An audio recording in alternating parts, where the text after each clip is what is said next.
guys, ito, nagluto pala ako ng lauoy. Ang soba ko is maliit na bulinaw. Yan, nakakita kasi ako ng bulinaw na maliit. Kaya ito ngayon, ang halo ko nito is gulay, kalabasa, tapos saluyot, alugbati,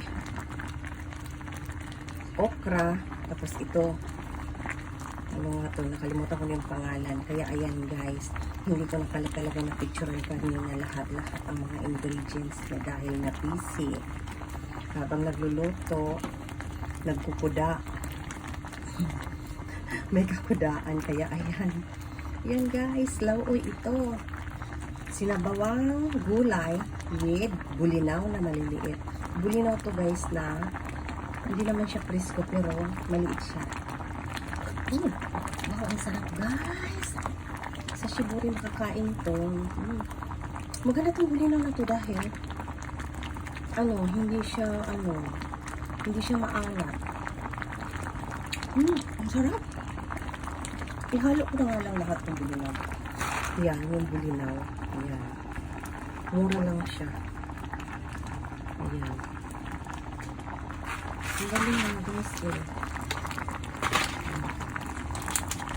Ang sarap. Hindi maalat yung bulinaw nito. Kaya, pag yung malaking bulinaw kasi, hindi ko siya kipis kasi maalat siya.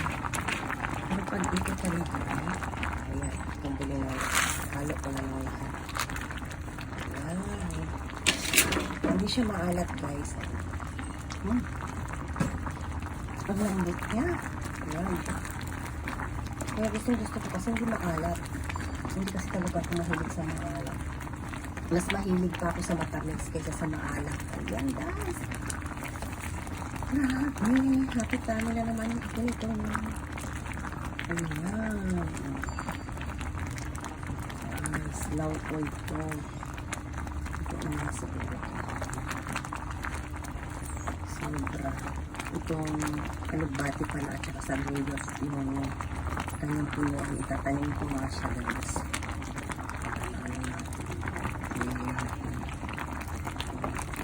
Dati tanim din ako ng alugbati na itong ano ko rin.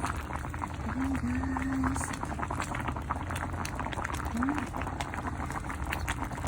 Wow, ang sarap. Grabe. May luya talaga yan para hindi malangsa. Kung magsilabawin ka talaga, kailangan maraming luya ang ilalagay mo para hindi malangsa yung sabaw. Wow! Ayan na. Uulamin ko na naman ito ng ilang araw guys. Siyempre, ulamin namin ito ngayon. Siguro mag-ulam ko ito bukas. Tatlong araw ng ulam ito guys. Bukas, Martes, Huwebes.